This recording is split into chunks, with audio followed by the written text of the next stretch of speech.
दोस्तों उम्मीद है सब ठीक ठाक सब खैरियत सां हूंदा। अॼु तव्हांजे लाइ मुख़्तियार शीदी जो एल्बम है 125 वॉल्यूम एल्बम पुराणो ऐं ओल्ड इज़ गोल्ड एल्बम है। ऐं तव्हां दोस्तनि खे ॿुधायां त हीउ एल्बम 1990 जे क़रीब रिलीज़ थियल आहे। ऐं तव्हां दोस्तनि खे हिकु ज़रूरी ॻाल्हि इहा बि ॿुधायां त पहिरियों सखर में जेका कंपनी हलंदी हुई उनजो नालो इहो हुयो गोल्डन स्टूडियो।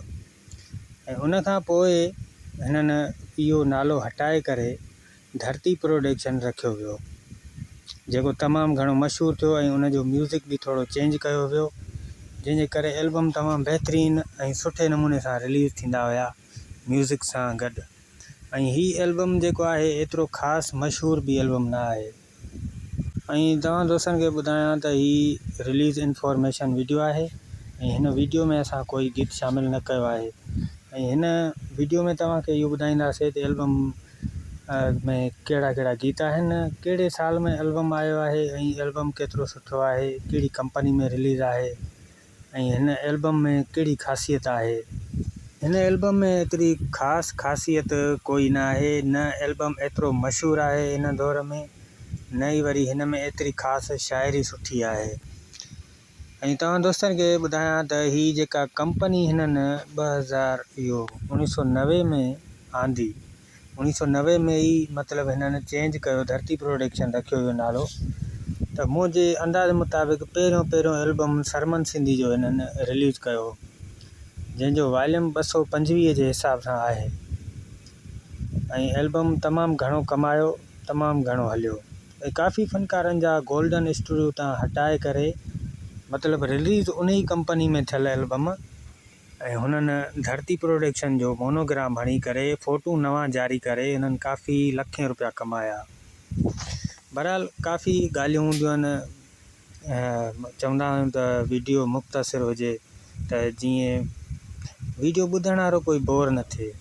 हाणे हलंदासीं हिन जे मेन टॉपिक ॾे त हिन में गीत कहिड़ा कहिड़ा आहिनि तव्हांखे ॿुधायां ऐं कहिड़नि शाइरनि लिखिया। ही पहिरियों कलाम जेको लिखियो कासिर नवाज़ शाह साहब लिखियो, गीत जा ॿोल लिखियईं शहर जे चौंक ते। ऐं तव्हां दोस्तनि खे ॿुधायां त मुख़्तियार शीदी जा फस्ट टाइम वारा गीत हिकु माना कची शाइरी हूंदी हुई ऐं ॾिठो वञे त लोंडेबाज़ शाइरी काफ़ी गीत मज़ाक़िया बि। उन खां पोइ मुश्ताक साहब जी शाइरी आहे, गीत सिराइकी आहे मेकूं टेकरा छोड़ी जानी। उन खां पोइ एजाज़ बुरड़ो साहब जी शाइरी आहे, गीत जा ॿोल लिखिया अथई वञा वञा यार ॾे वञा।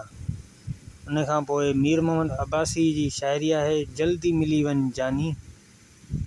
उन खां पोइ क़ाबिल पंवर साहब जो गीत, क़ाबिल पंवर बहितरीनु शाइर आहे, इन थोरी ऐं मुख़्तसिर शाइरी कई। कुझु गीत मीराली साहब खे ॾिनई इन ई दौर में, कुझु हेॾे होॾे कई ॿियनि फ़नकारनि ॾे। ऐं गीत जा ॿोल लिखिया अथई मां वेठो सोणा तो लाइ रोआं, इहो ज़बरदस्त गीत आहे। उन खां पोइ ग़ुलाम रसूल साहब जी शाइरी आहे सोणा दुनिया में खोड़ पर तुंहिंजो मट नाहे कोई, सुठी शाइरी आहे। उन खां पोइ कासिर नवाज़ साहब जी शाइरी आहे बेवफ़ा यार खां।